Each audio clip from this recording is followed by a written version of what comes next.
bar is closing, lights burn low, your shadow's gone, but I still know your whiskey glass still warms my hand, like you never left this lonely stand. Every note the piano plays feels like calling out your name. Oh baby, this midnight without you feels colder than the rain. Every song I try to sing just echoes back your pain. Oh, I gave my heart so freely, like a blues I couldn't hide. Now every lonely melody has your ghost inside.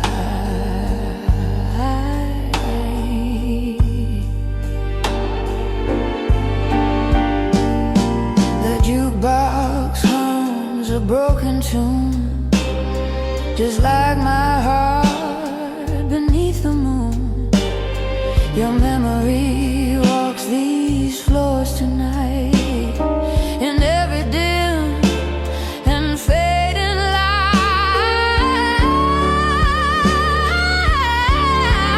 Baby, this midnight without you feels colder than the rain. Every song I try to sing just echoes back your pain. Oh, I gave my heart so freely, like a blues I couldn't hide. Now every lonely melody has your ghost inside.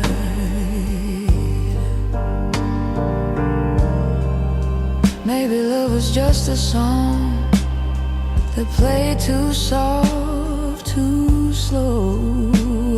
But darling, when you held me close, I thought I'd never let you go. So I'll keep singing through the night till morning breaks the blue. 'Cause every blues I'll ever sing will still belong to you.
footsteps out of sight. Every note cuts deep and slow, like a love I can't let go. Your memory moves in every groove, like a rhythm in my soul.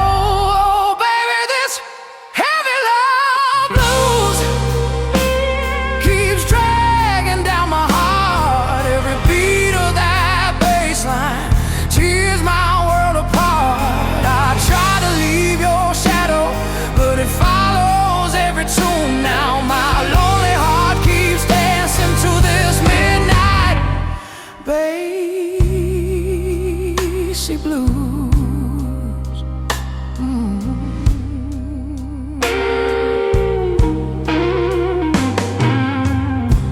That low bass crying through the bar sounds like whispering where you are.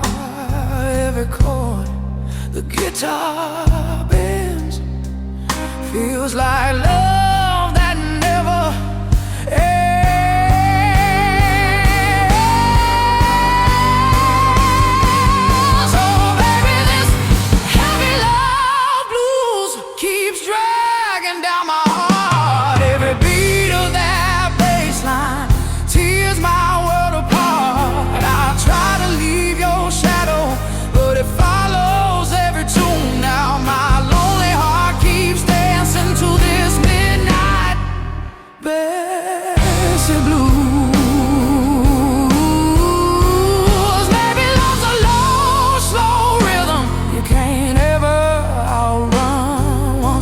Inside your heartbeat, girl, the blues have just begun.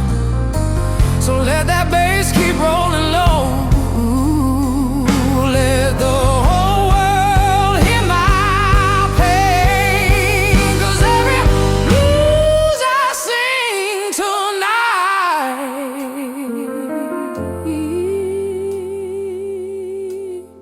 still whispers your name.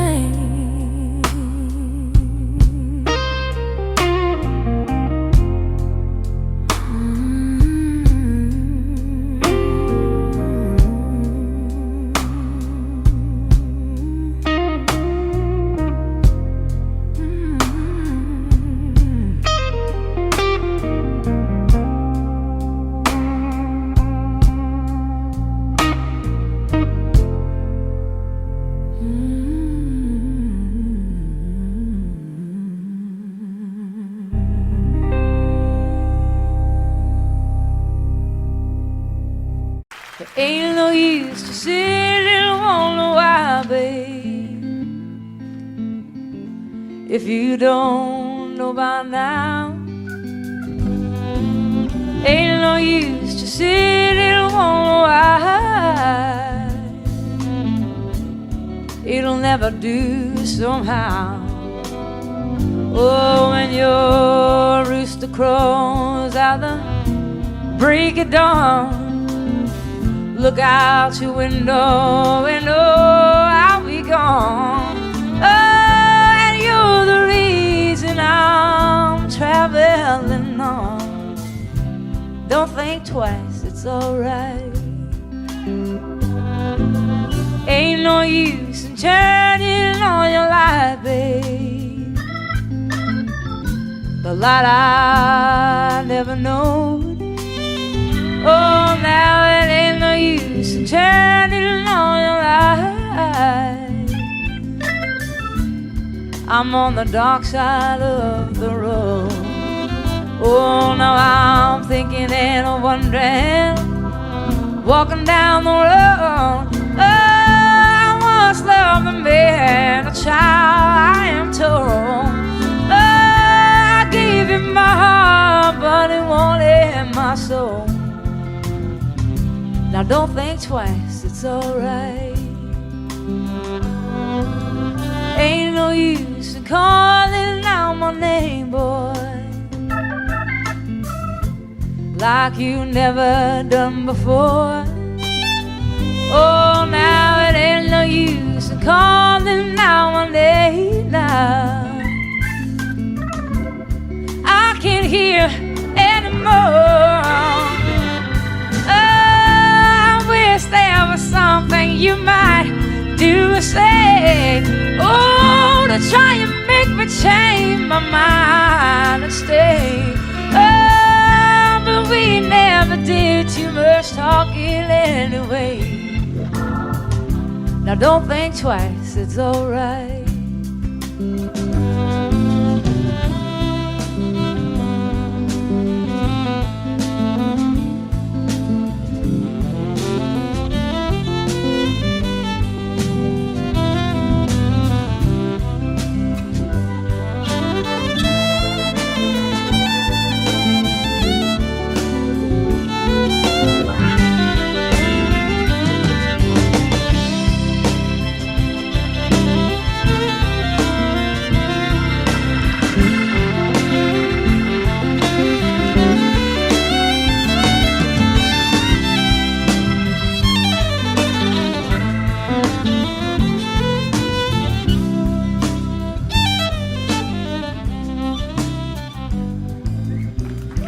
So long, honey, baby.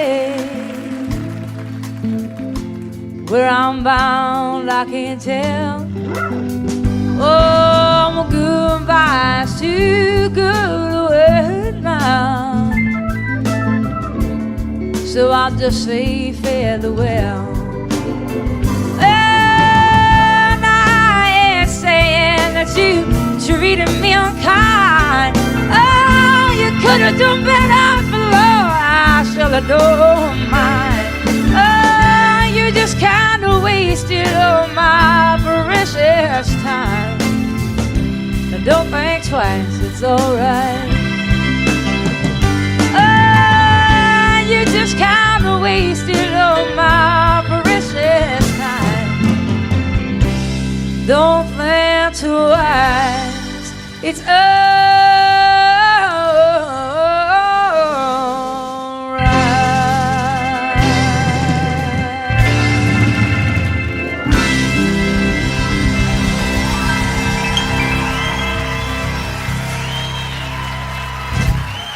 Thank you.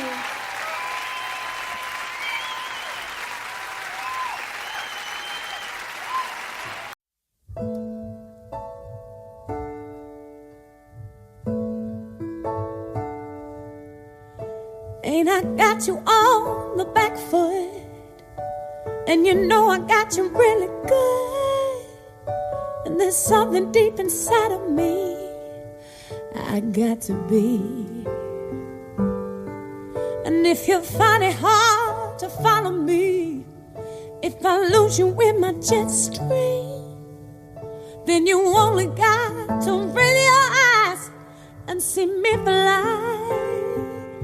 Don't tell me that I won't, I can't. Don't tell me that I'm not, I am. Don't tell me that my master plan ain't coming through. Do you tell me that I won't, 'cause I will.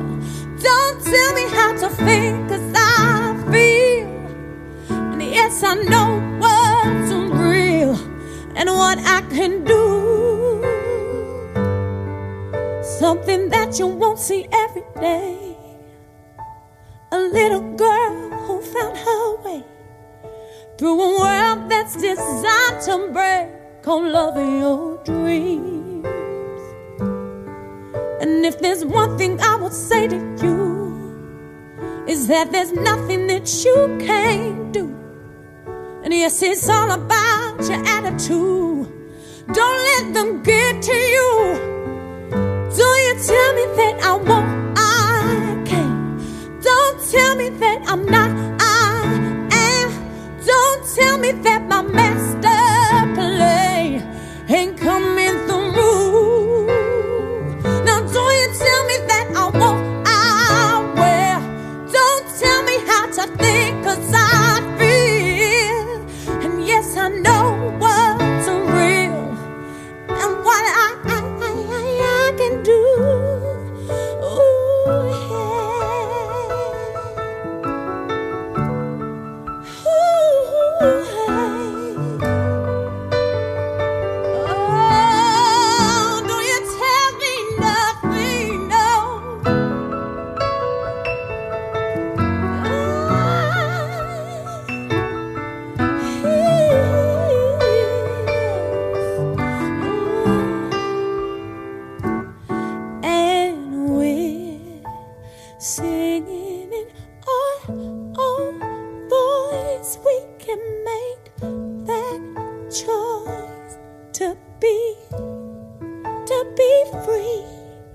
yes, we're singing in our own voice.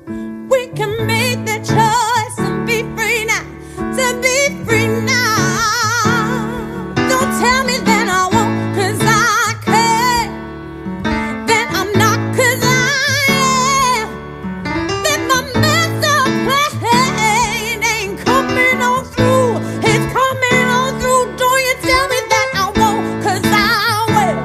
Don't you tell me, 'cause I know what's real and what I can do. What I can do. I say, you sing, alright now. L-U-V. I love it. I'm loving, yes I do. And there's nothing you can do here. Music. Ooh, L-U-V. I love it. I love it. I do. Yeah. So don't you tell me nothing. Ooh, ooh, okay.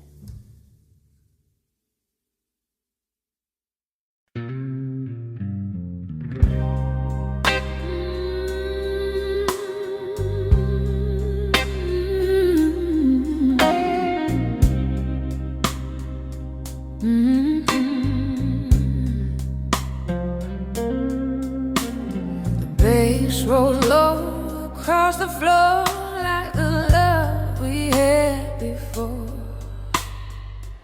Every step I take tonight echoes in the neon light. Your memories are rhythm slow, playing where I go.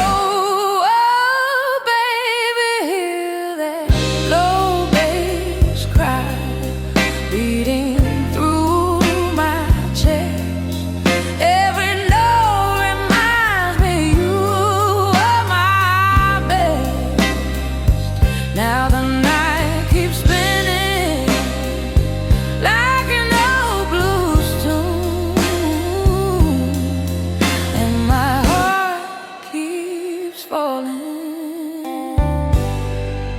into your bassy moon.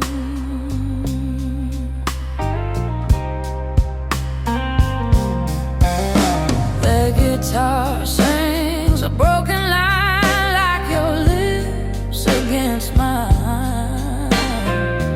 Every chord the piano plays pulls me back to yesterday.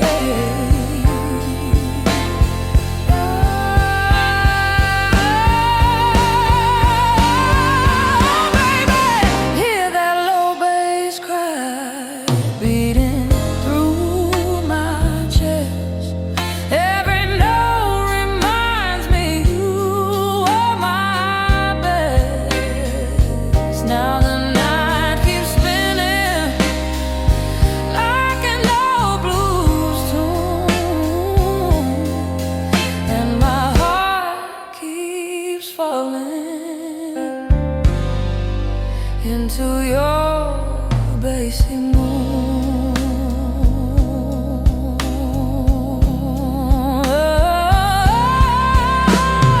Love like ours don't fade away.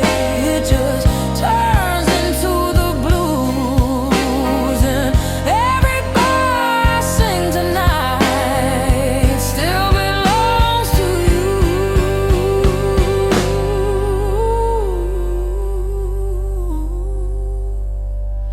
So let that bass keep rolling slow through the midnight air, 'cause every lonely blues I sing still finds you there.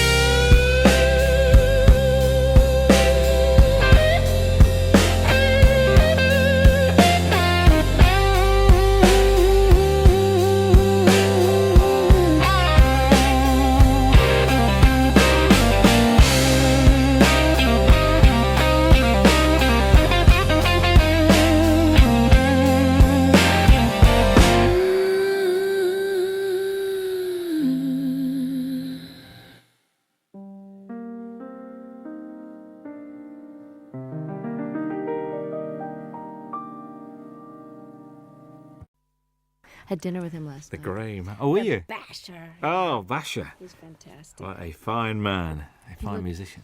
They've got a picture of him on the wall of this VH1 studio in Camden Road where we were, and he looked like a lemur, like, because he's just had really light blue eyes, and just the photograph looked like he was holding a guitar, and he just looked like one of those exotic Madagascar lemurs that only come out at night. It was just great. I used to run a little venue in the north of England, which was an old wooden pavilion that was been knocked down now, and we booked this band one night, and they pulled.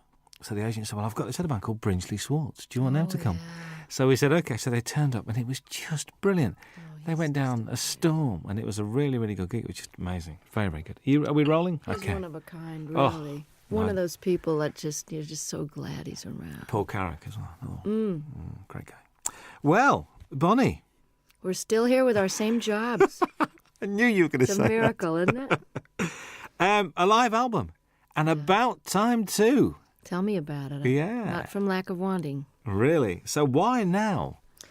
A couple of reasons. I've been being besieged by people over the years that say, your live shows really capture you, and if only you could get one out, you'd really come across. And I was all ready to do one because of, Little Feat years ago had that great Waiting for Columbus album, and it really broke through and captured them in a way that the studio ones, although those were great too. And I just have been waiting, but the situation with Warner Brothers where I was for the first 9 albums up until 82, I was with Warner's, and I wanted to do the live record after my 8th record, and it just they didn't really feel, and neither did I, that the promotion for it went well, to put it mild. I'm trying to be polite. And radio really stopped playing any kind of progressive format, so I was basically shunted off into the hinterlands of fringe music. And even though I was selling well in my concerts and my core audience bought my albums, it wasn't the right label situation to put out a live record because they didn't care enough, frankly. So it took me a while of waiting to get on a new label, and then God knows after the Grammys hit, things have been really great with EMI Capitol, and I wanted 3 studio records under my belt to draw from great songs that people would be familiar with. And I've been basically planning to have this lineup of guests for a long time now. And finally, I've got the great band that can play the songs as well as the ones that play in the studio, because most of them are the ones that are on the records. Indeed. I can't believe that these friends just happened to be around. There must have been a lot of phone calls going out to get all these guests on this album. Well, you've got to plan because people's schedules are way in advance. I mean, I know what I'm going to be doing 5 years from now almost. So everyone's booked and everybody's got their own album schedules. And Jackson said, I'm going to be recording, but it's if you can film and record in California, I bet you I can fly up for the day. Hornsby had already made room in his schedule for me. And this was planned in March in order to secure the mobile truck. The concert venues go on sale, at least a couple of months before. And, of course, the film crew, we had 9 35-millimeter camera, film for 2 days. So, that's almost $1 million type of proposition just for the film alone to film the 2 nights. And so, yes, it had to be way planned and approved and paid for in advance. But I must admit, the sound of the album is one of the best live recordings I've ever heard. Oh, fantastic. And I'll tell our engineer that because he worked his you-know-what off trying to make it. Because I'm not a big connoisseur of live albums. I mean, I listen to James Taylor's and Peter Gabriel's and of course, Little Feats I play a lot. And I have some live Westwood One radio programs that I've listened to and gotten copies of live performances where I've missed someone's tour. But I really wasn't an audiophile enough to know that it turns out, I found out from doing interviews, that most live albums get listened to once and put on the shelf. So Ed said, he really wanted to go for, making this the best live-sounding record he's ever heard. And he studied a lot of them about how much echo in the room echo to leave in and how much clapping between songs and how much talking, where there was a lot of deliberation that went in. And, of course, each song is from sometimes a totally different night in a totally different hall. So there's a lot of post-production work that went into this. And it works so well. A couple of things. Vince Gill has described you as the wildest lady he knows. All right, Vince. What do you think about that? I think he's the guy all of us would love to get wild with, actually. He's the nicest star. Well, actually, Brian and Bruce and Jackson, my special guests, are pretty nice too. In the unneurotic field, you know what I'm saying? Like people that are just folks when you meet them. I don't know if that was your impression, but I know that Vince and I, over the years, I mean, when he was in Pure Prairie League and I was still on Warner's, we ran into each other and we actually did a duet together when he was first a solo act. We did a song called Let's Do Something Even If It's Wrong. And he and I were both kind of wild. I don't mean that in a biblical sense. I just mean, wild rockers. We didn't get into this line of work because we like to go to bed at 9 o'clock. Well, you don't start till late anyway, do you? It's not late. You know what? I get up early when I'm off the road. I like the daytime hours because if you're not up partying at night, there's really no reason to be up past midnight unless you just get into one of those great moments when you can write and you're reflective and everybody else is asleep. But I've started to really like the early morning dawn hours. In London, when there's nobody else around, it's very good. I was in New York last year and we drove out of the city we just drove out for about an hour at about 6, 7 o'clock on a Sunday morning. Nothing in New York. Very strange feeling. I very, bet it was very bizarre. strange. I bet. Very, very weird. Do you think your marriage has given you a different outlook on life? Have you calmed down or not? Or do Michael and you have a sort of a thing, I don't think marriage has much to do with the calming down. I think just getting older, from your 20s to your 30s, there's a certain calming down. And I don't know about your life, but most of the rockers I know, and by rockers I mean not such as a musical categorization as in party as much as you want and can get away with kind of a thing. Like I would never jeopardize my job or walk around stumbling. And, I never was one of those kind of visibly out of it kind of a person where people would comment on it. It was more like a private thing after the show. But lifestyle changes in your 30s are necessary if you want to keep your wits, your memory, your looks, and your health, not to mention the most important, which is your music.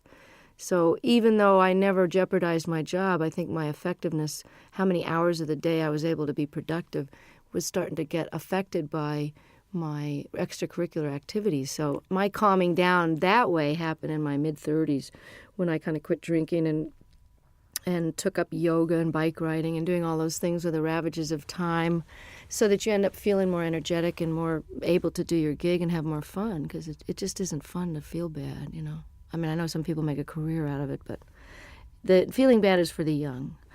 And marriage has just been, it's a challenge, and it's very adventurous, and it's exciting to know that somebody's not going anywhere when you have a big row. But it's also comforting to know that there's a level of commitment that makes the rough times more doable and that makes the sweet times very, very deep. And, the learning about each other and learning about yourself. Stuff comes up in marriage that didn't come up when you're living together with other, I didn't live with Michael until we got married. And you repeat patterns in your parents' marriage, whether you wanted to or not. And I found that to be a very big surprise because it didn't happen before until you get married. I think you hear those words coming out of your mouth and you go, there she is. There's that mom thing again. Bruce Hornsby appears on there. 2 very different songs on this album. Very much Thing Called Love and I Can't Make You Love Me. He's not only a great musician, but a really nice guy. And these 2 songs not only show the diversity of your talents, but also his as well. Was that why you asked him to play on those 2 songs? It was one of those things where on the tour we did together last year, we did a 4-month double bill of the Outdoor Sheds when my new album was out. And it's quite obvious that I just think the world of him. And he made such a difference on I Can't Make You Love Me. And then he invited me to play on and sing on his last record before this current one. Then we did the tour together, and as an encore, he came out and played the accordion, and he's a great practical joker, so it was a way to keep him off the monitor man's back, where he would probably have given me nothing but hi-hat and the monitors and messed with my sound on stage. So I kept him out of trouble by having him on stage, and, he's my favorite singer and writer, I think. It's just, Prine and Jackson Browne and him, that's it, and Paul Brady. I Can't Make You Love Me, I can't even imagine recording live without him on it. So he was very gracious, and I just got to participate in his PBS special and got to play with Pat Metheny, the 3 of us on stage alone, singing The Tide Will Rise. And it was just absolutely a highlight of, my respect for those men is just unbounded. And his musicianship is far surpassing anybody in the pop world that I know. He's really as nice a person as he is a genius, too. Whenever I bump into him, it's like, and it's like he sits down and he talks to you and he takes time. Mm-hmm. It's never, so I've got to rush now. He's just one of those guys. And I thought his current album was very, very good. I do too. And, he's really a jewel, and such a normal guy, just like Don was. And it's interesting because I've gotten to know Brian the last few days more because we've been hanging out at the Top of the Pops. And he also is totally without any kind of ego attitude. And, he's not neurotic and paranoid or any of those stuck-up things that people get when they get to be a big shot. And I'm so lucky to have these guys as models because they've been famous longer than me. Hornsby came out of the box with big hits, and he's just nonplussed, totally regular guy. That's why you get on so well, because you're the same. You've got the same attitude, and that's why, and it shows.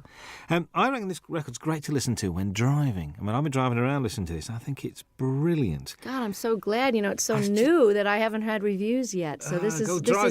Give it to a friend. So go and drive around, listen to it, and it's great. A song on it, Shake a Little. New song to you. New song by the guy Michael Ruff, who wrote "Cry on My Shoulder" on Nick of Time, and.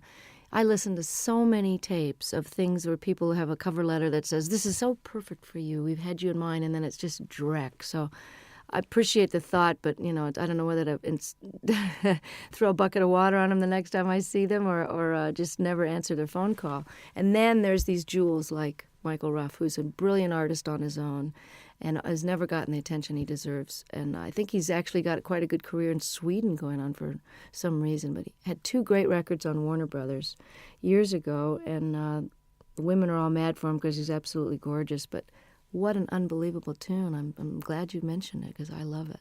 I think it made a good single, actually. I was listening to it. I think so, too. A good single.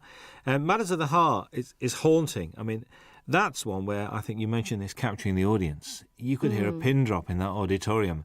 They're all there as one, I think. I mean, and hadn't heard the song before, too. So that was really which is great. like, oh. Yeah. And, did you feel that was a special performance that night with them? Exactly. That was why we picked that night's performance. I mean, all the great part about recording 6 nights is that we really got the best performance of each one.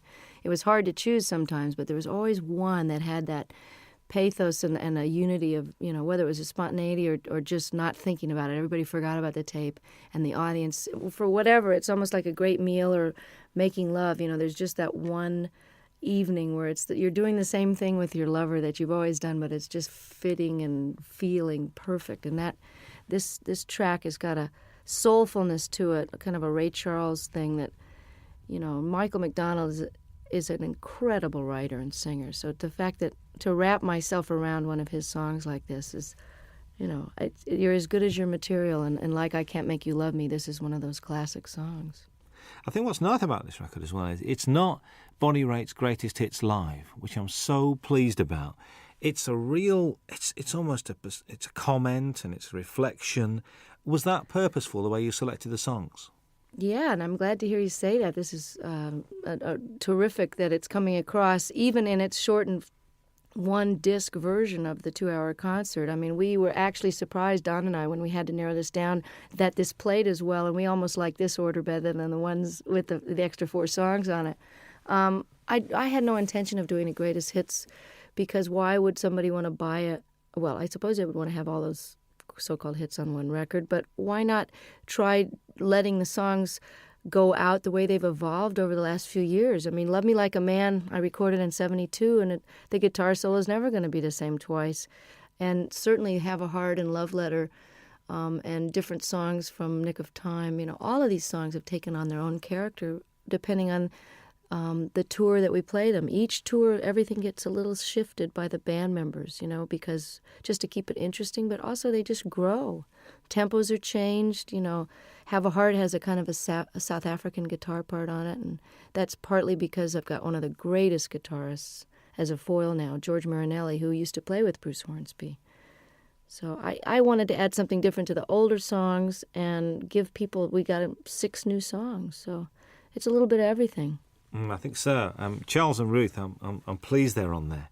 I get the impression the way you were together, there's a real mutual respect amongst the three of you guys. Oh, total. And, I mean, of all the people that are on a stage at once, everybody has admiration so deep that, you know, I hope it comes through, and I'm glad to hear you say that it can be felt, because Ruth Brown single-handedly was such an influence on Etta James and Aretha Franklin and all the people that I grew up listening to when I was old enough to read about their influences. They were the ones that mentioned Ruth, because I, of course, was only, 1 year old when her first record came out. But she's built Atlantic Records with her singles in the late 40s and 50s, as did Charles Brown, who's no relation, by the way. They're just from a totally different part of the country. But he also was seminal in starting the whole West Coast blues sound, the transition between the post-war jazz era, and he took his Texas very funky roots. He also was classically trained, and he melded them into the style of jazz with the Art Tatum flavor and the beautiful classical music, to where Nat King Cole became famous based on the music that Charles Brown was doing. And, of course, Ray Charles is a direct descendant, although he doesn't credit Charles, and has never turned around and really helped him, nor has Chuck Berry and some of the other people that really grew up idolizing him. And I always felt it was strange that the great rhythm and blues artists and the white artists of today, who owe such an incredible debt to these pioneers, would not only not put them on the show, or at least throw some money towards the organization out of which they can get some health insurance, since they didn't get any royalties. Because this is the biggest criminal revelation I found out in the last 6 years, is that nobody before 1970 did get royalty participation. And we've just now gotten to the fourth large company to only now, 6 years after the organization was founded, to agree to pay a 10% royalty starting today, for example, as opposed to 30 or 40 years of lost royalties and 10 years of CD sales with no money coming, no health insurance. Every other industry has health insurance and takes care of their own, except ours. So this is a call out to the other artists that are listening and fans to make sure you support the reissues that are paying royalties, and don't buy the bootlegs, and don't sell the records direct. Send the money directly to the artist, believe me, before you rip them off for the third time.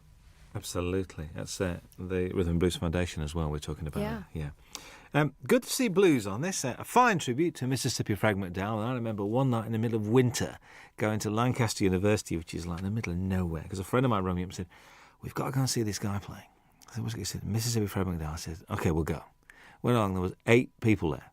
But the guy putting it on loved him, and it was obvious. The guy running the gig said, "Look, I spent my money on this, and just come and enjoy yourself." Isn't that the greatest? Because Fred, I'm telling you, was the most exuberant blues man. They always say, oh, they're so full of pain and grief. I mean, Fred loved to play more than anybody I ever saw, and they're just re-releasing I Do Not Play No Rock and Roll, one of the greatest double albums, and I think it was recorded here in London. I'm not sure if that was the one, or maybe there was just that in concert where he's wearing this Mexican poncho over a bright yellow sharkskin suit with a bolo, string tie, just unbelievable getup, and loved the girls used to just flock around him, these little white American and English girls just bat their eyes at him, and he loved it so much. Just like John Lee Hooker is just rolling around enjoying his success now, Fred was like that, and one of the greatest Delta bluesmen that ever lived. I mean, you say on there, you think these songs get better with age. Do you think your work gets better with age? I sure hope so. I mean, don't you think you're better at your job now? You got more seasoning and humor and perspective and knowledge. I mean, I always think people, as they get older, if they're lucky enough to keep their wits about them and don't get too cranky and discouraged, that people's wisdom and opinion at 70, 80, 90 years old they're like gems, If you're smarter now at 45 than I was at 25, why won't I be even smarter at 65? So I hope that my music is richer and deeper and more accomplished. And I never saw B.B. King or John Reid or Pablo Casals or Segovia get any less with age. They just got more. Absolutely. You're always introduced, which I do like, as Bonnie Raitt and her band, including Hutch and Ricky now. I mean, they're part of the furniture. Hutch, how long has he been around? He's, well, a long time. He's has the distinction of being one of the only white guys ever play in the Neville Brothers, although they've had a white guitarist for a while. He is so respected by every type of musician. You know, he played in Central America, lived there for a while. The New Orleans cats think he's just it. He lived in San Francisco, was in a band called Copperhead. He knows Celtic music inside and out and can play jazz, Algerian music. I mean, there's nothing the guy can't play. And if you ask him a question, he can give you every detail of every side musician. So he's like a walking encyclopedia. These are sort of nice guys to have around, I think, to contribute to what you're doing. Oh, I'm so lucky to. And this is the best benefit of success, is that while Hutch has been with me for over 10 years, at whatever salary level I was at, he was with me during the rough years in the 80s too, rough meaning couldn't pay very much. Ricky, who has been a successful producer living in Australia, doing film scores and, just co-produced the Boz Scaggs album. And, for those of you, Ricky Fattar from South Africa, he was in a young band called The Flame that was quite famous and was in the Beach Boys for a while. I'm able to afford musicians of the level that I've got now, and that is probably that and raising really great amounts of attention and money for political causes that really need the bucks. Those are the two most incredible aspects of my success that have made the biggest difference, that and good catering, backstage, to actually eat food that hasn't been sitting there for 4 hours. But to be able to play with Ricky and Hutch and have them leave home and come and play with me is just, it's like a dream come true to every night have these guys. And that's why this record was done now. That's why I say in the liner notes, this was the time and you are the reason. Absolutely. Jackson Browne had to be here, really. I mean, there aren't many stages that you and him haven't shared over the years, mostly benefits as well, actually. But, to do Opening Farewell is just a bit special, I think. And, we didn't know what we were going to do. I was going to cut this wonderful reggae tune that he did on his last record called I Hear Your Heart Beating Everywhere. I love that song, and I thought we could have a duet, kind of a, We Be 40 kind of a thing. I don't know. And we tried it in my key, and it just didn't sound as good as his. So I said, well, maybe we should send the band off to the wings and just sit here and play Opening Farewell. And it was just done. He came and never had a chance to rehearse it. He never had sung it in that key, never sung a harmony part. And all of a sudden we're filming and recording it for the history, and he was really a champ. I can barely look at him because I love him so much, and he's so gorgeous and never changes. But yeah, I said that he had to be on the live record because he knows too much about me, and I'm afraid he's going to talk. He knows where the body's buried. Well, I know where his skeletons are buried too. There's an argument that drink and drugs have added to some of the finest music and literature, and also that all the great artists have got to be a shade crazy. I mean, eccentric, crazy, call it what you will. What do you think about that? Totally agree. It's true that some of the greatest works of literature that are currently recognized and studied by even the religious right as great works of art. Hemingway, all the great works of the 20th century, certainly that whole revolution in the 20s, people were faced. I don't know what the expression is over here, but pissed or whatever. There are a lot of that whining and writing about your mother and tortured. A lot of that stuff, when you know about addiction, you know where that mentality is coming from. Well, that's what makes great artists torture. And artists torture themselves. And the myth is that you can't be, quote, funky or as deep or as soulful or as funny if you're not sort of loaded or hungover, is blown by the fact that John Hyatt and Stevie Ray Vaughan and some of the greatest artists of our time are still kicking, sober. So, and I'm here to tell you from that song that's on this record, and I don't know if it made this cut. Did Feeling of Falling get? I think that's the one we did leave on. I'm not. Yeah. Because I want to let people know that just because you're straight doesn't mean you're not totally miserable and twisted sometimes.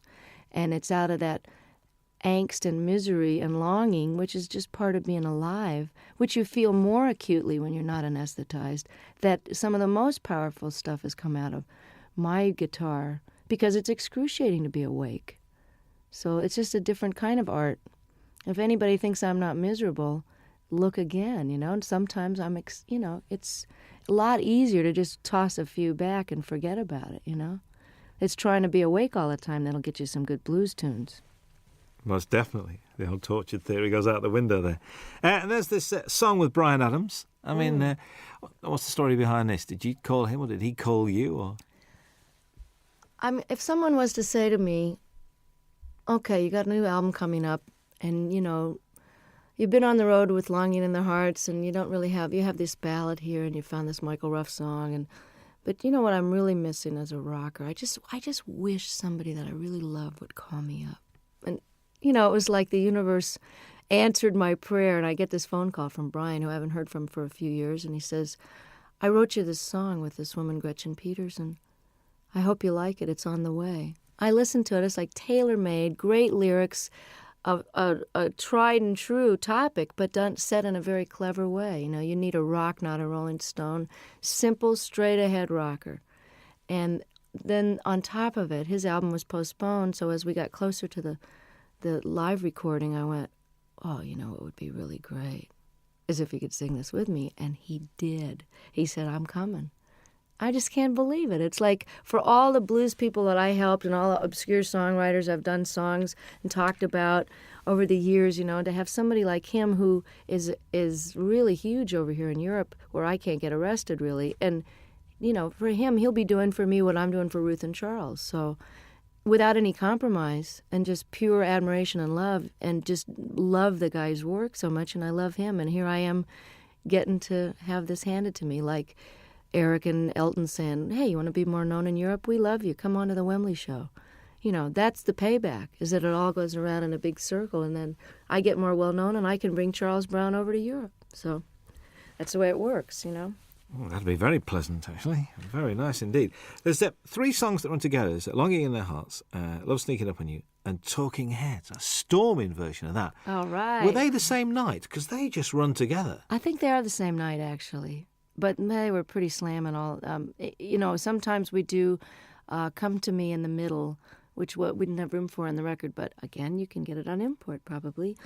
I always thought of doing Burning Down the House since I first got the idea. I've always wanted to cut the song, but I had no idea whether we would do it on this record or whatever. I didn't know if it would make the record. It was just one of those sound check into the last encore of the night. And, by the time you're at the encore point, your fans are so nuts, you can basically play Rachmaninoff's symphonies and get away with it with a reggae beat.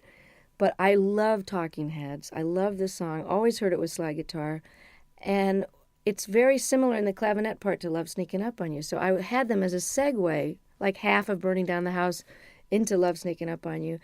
And about 3 gigs into the tour, all the reviews were mentioning, and the audience was jumping up and standing. They were mentioning Burning Down the House. So Don suggested, he said, hey, why don't you just finish the song and flip the order and stick it on there and we'll put it on the record. And I said, no, nobody's going to go for that. And hey, I like it. Listen, it works really, really well. Kim Wilson guests on the album as well. When the Fabulous Thunderbirds are one of the best kept secrets in Europe, like yourself. Well, that's why I plan to change it. I mean, I'm really glad that by doing a record with Delbert on Luck of the Draw, that 5 million people have that album and now know who Delbert McClinton are, as if anybody's been asleep in a closet and doesn't know. The other great white singer of rhythm and blues is Kim Wilson, and one of the greatest living harmonica players. And Kim and I have been talking about doing this song and performing it together for years, since they first wrote it on a record tastefully entitled Butt Rockin', which I'd love to hear him explain that to his folks. Oh, son, what's the name of your new album? Well, Mom, we decided to call it, So if I can get Kim more exposure in parts in the, for the moment that I'm in the sun here, and just let people know how brilliant this guy is, I'll be able to die happy, because he is just incredible. You know what? Listening to this record, I do have a problem, because I'm not now going to be able to say to people, you mean you don't know who Bonnie Raitt is? This is causing me a bit of disturbance here, because it looks like the single's going to work, and if the album works, you've knackered a lot of the things that you know who Bonnie Raitt is, and they go, who's that lady, you sang that song. You See, know. I'm enjoying coming over here and still being a cult artist. And that, now I'm getting all letters from the people in the States going, you were mine for 20 years. And now I really resent the fact that everybody knows who you are and they're playing you in the supermarkets. But I wrote the guy back. I said, hey, 20 years in small theaters. Can't you cut me some slack? I get to have Ricky Fattar in the band and Hutch. Let me have a moment in the sun here. And while these rhythm and blues artists are still around, and while Kim deserves to be heard, let me show the rest of America about these guys. And I feel the same way about Europe. But if I'm a cult artist over here for a while longer, it would just be very nostalgic for me. I think so. It was a joy last time to walk into the Palace Theatre in Manchester and see it sold out. Wasn't that exciting? Joy. I'm inching my way to notoriety over here.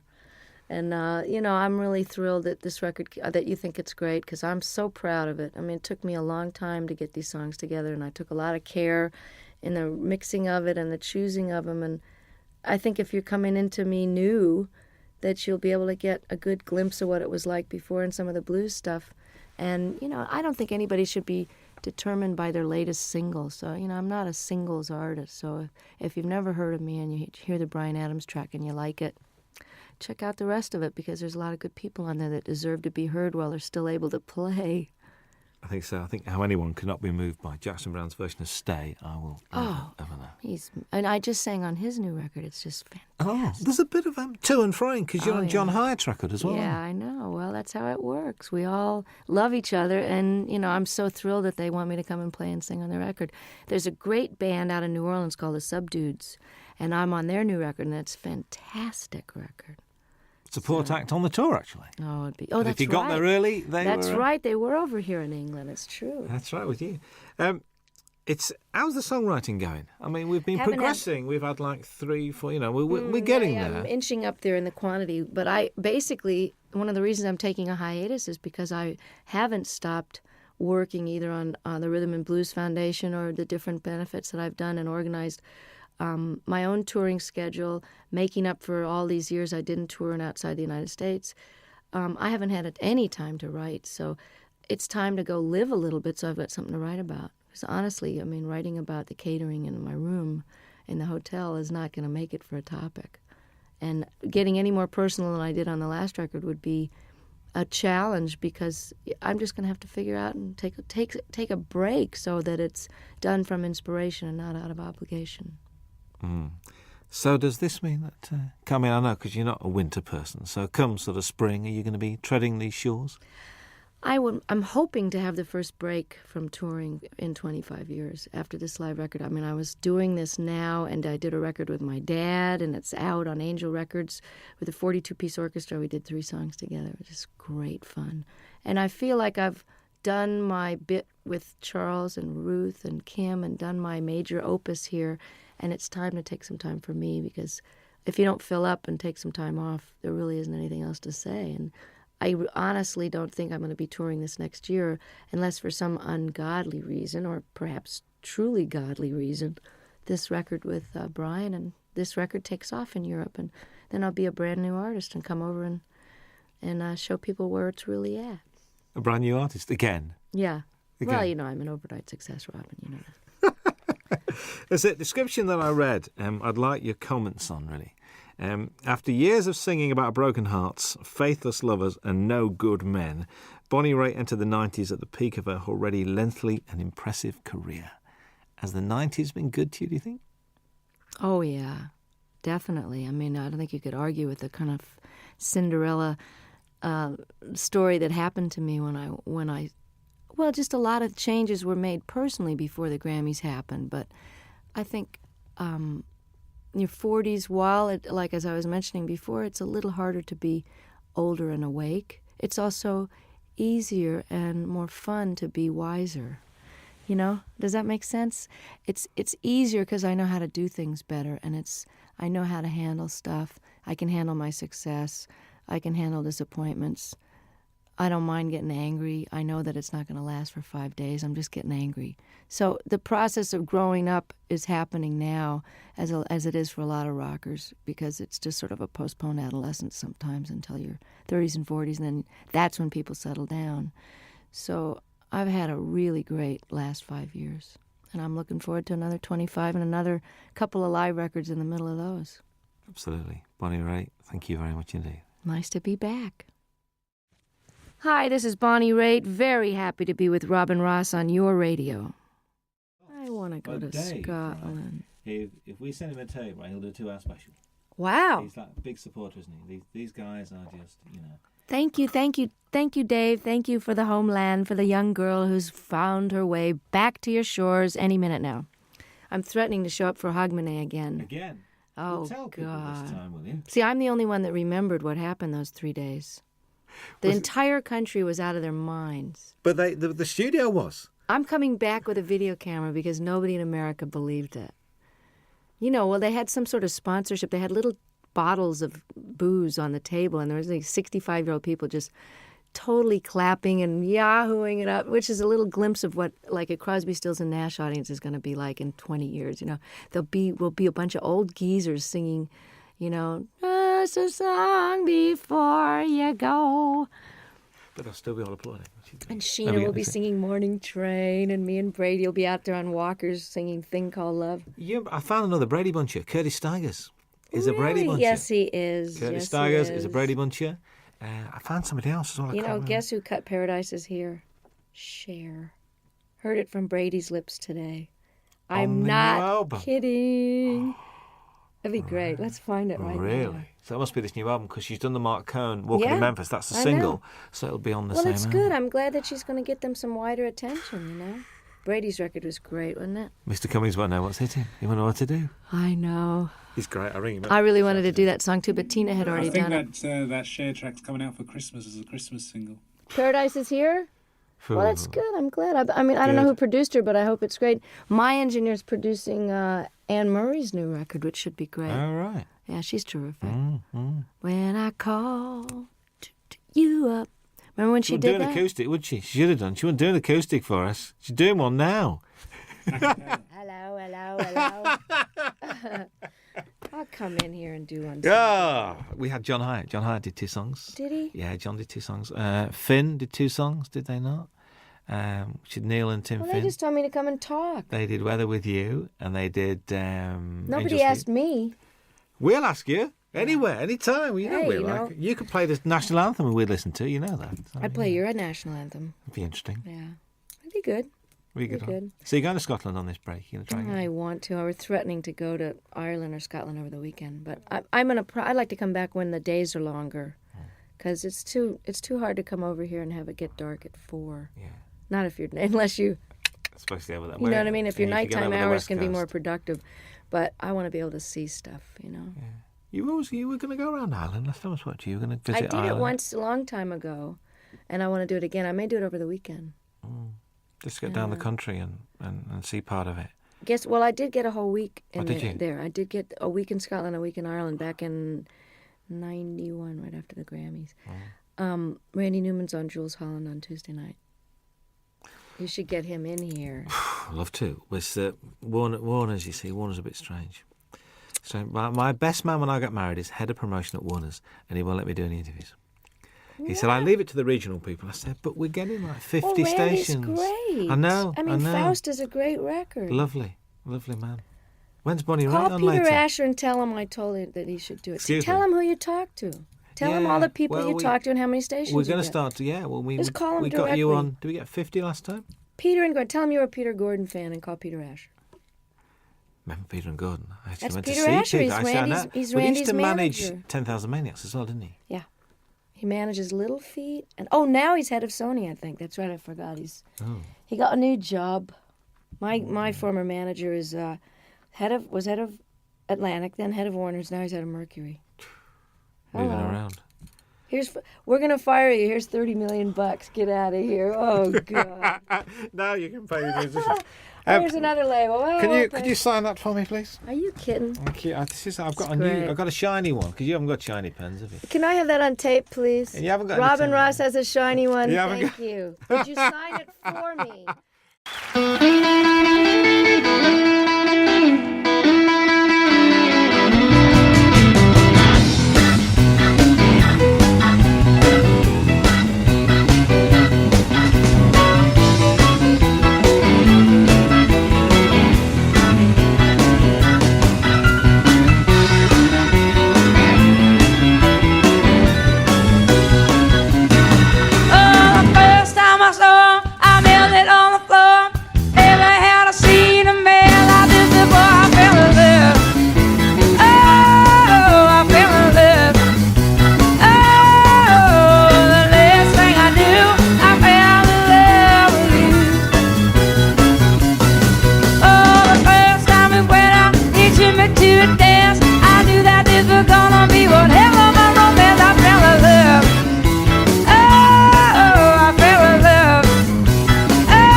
That bass keeps rolling through the night, like your footsteps out of sight. Every note cuts deep and slow, like a love I can't let go. Your memory moves in every groove, like a rhythm in my soul.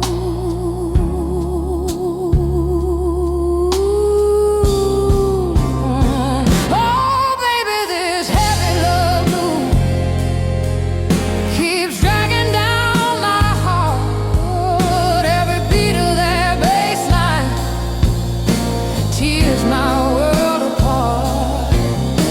I try to leave your shadow, but it follows every tune. Now my lonely heart keeps dancing to this midnight bassy blues.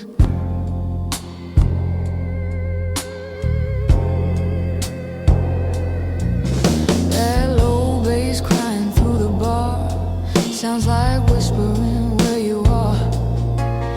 Every chord the guitar bends feels like love that never ends. Oh baby, this heavy love blues keeps dragging down my heart. Every beat of that bass line tears my world apart. I try to leave your shadow, but it follows every tune. Now my lonely heart keeps dancing to this midnight bassy blues.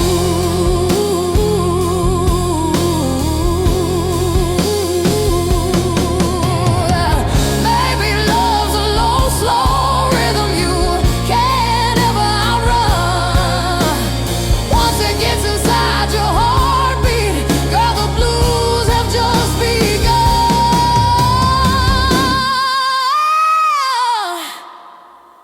So let that bass keep rolling low. Let the whole world hear my pain. 'Cause every blues I sing tonight still whispers your name.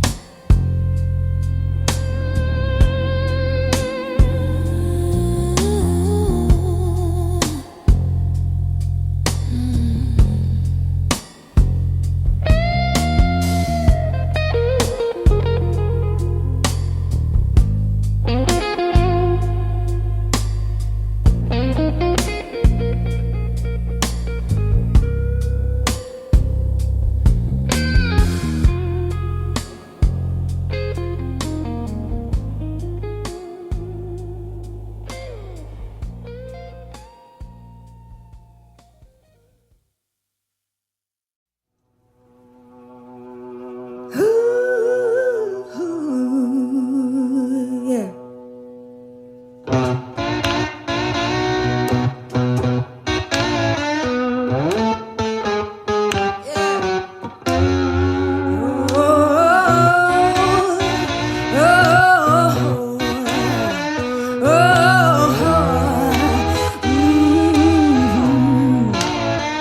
You better come on in my kitchen, yeah, 'cause it's going to be raining outdoors. Ooh, the woman I love, yeah, I stole her from my best friend. Some joker got lucky, yeah, stole her back again. Yeah. You better come on in my kitchen, hey, 'cause it's going to be raining outdoors. Ooh, the woman I love, yeah, I stole her from my best friend. That joker got lucky, yeah, and stole her back again. Hey, you better come on in my kitchen, 'cause it's going to be raining outdoors. Oh,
burn low. Your shadow's gone, but I still know your whiskey glass still warms my hand, like you never left this lonely stand. Every note the piano plays feels like calling out your name.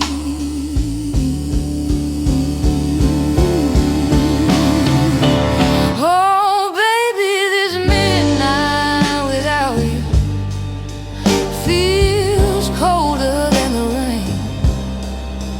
Every song I try to sing just echoes back your pain. I gave my heart so freely, like a blues I couldn't hide. Now every lonely melody has your ghost inside.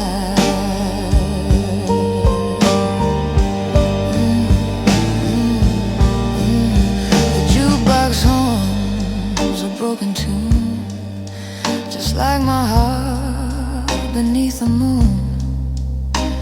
Your memory walks these floors tonight, in every dim and fading light. Oh baby, this midnight without you feels colder than the rain.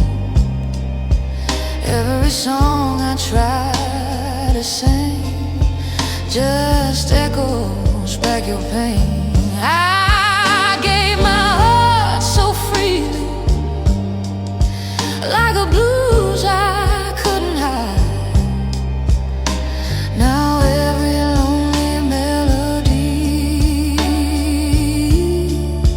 has your ghost inside.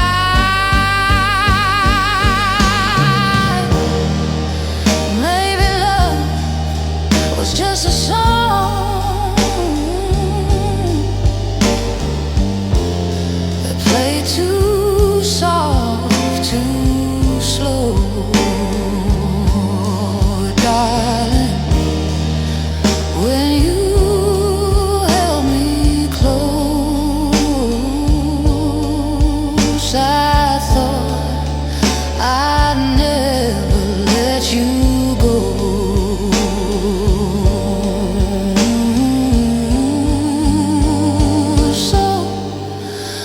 Keep singing through the night till morning breaks the blue. 'Cause every blues I'll ever sing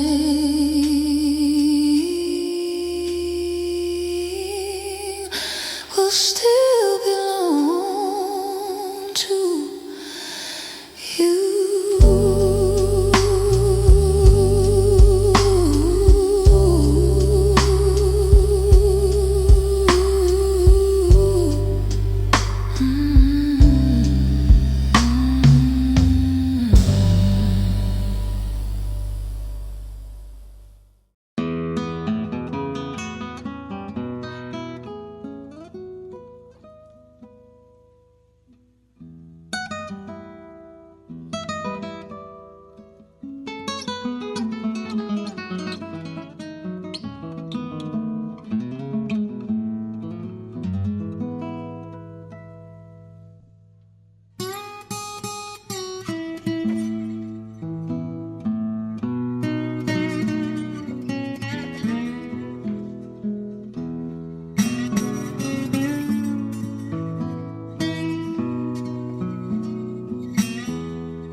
esta brisa azul trae tu corazón más cerca de mí.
And the wings of this breeze are soon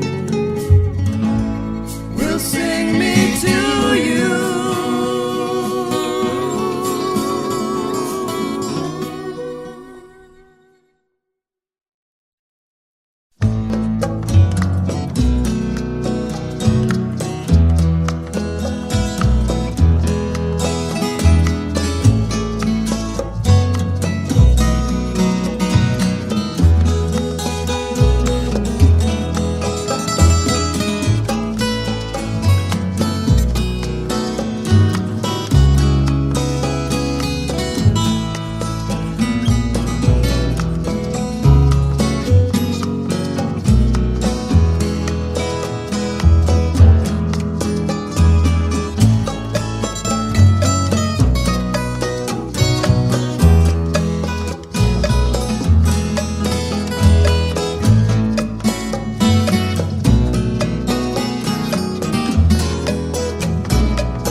Su cara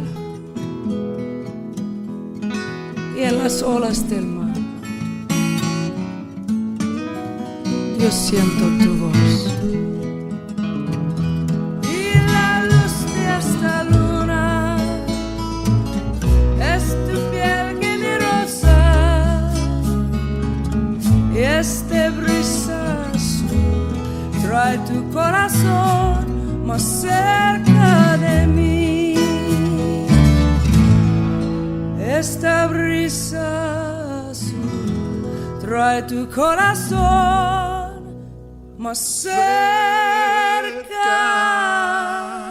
de mí.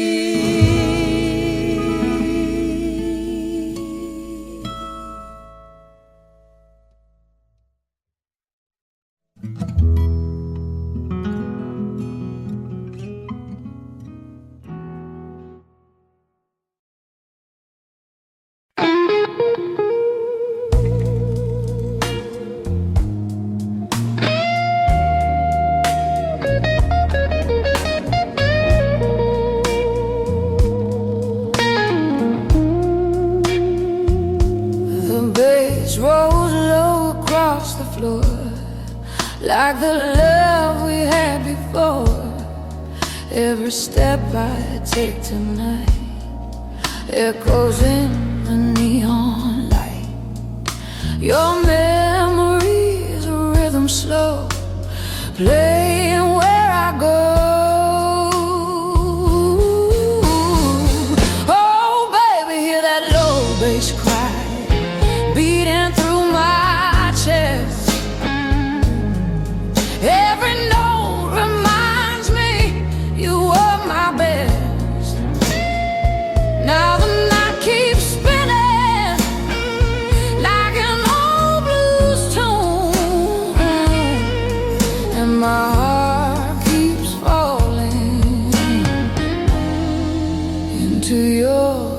bassy moon.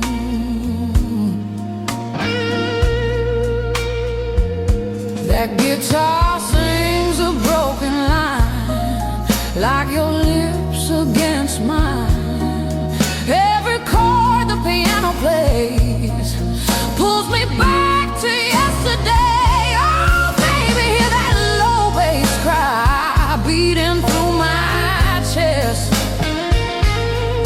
Every note reminds me you were my best.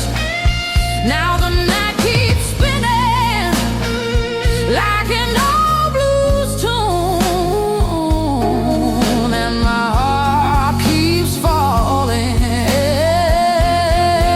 into your bassy moon. Love like ours don't fade away, it just turns into the blues. And every bar I sing tonight still belongs to you. So let that bass keep rolling slow through the midnight air, 'cause every lonely blues I sing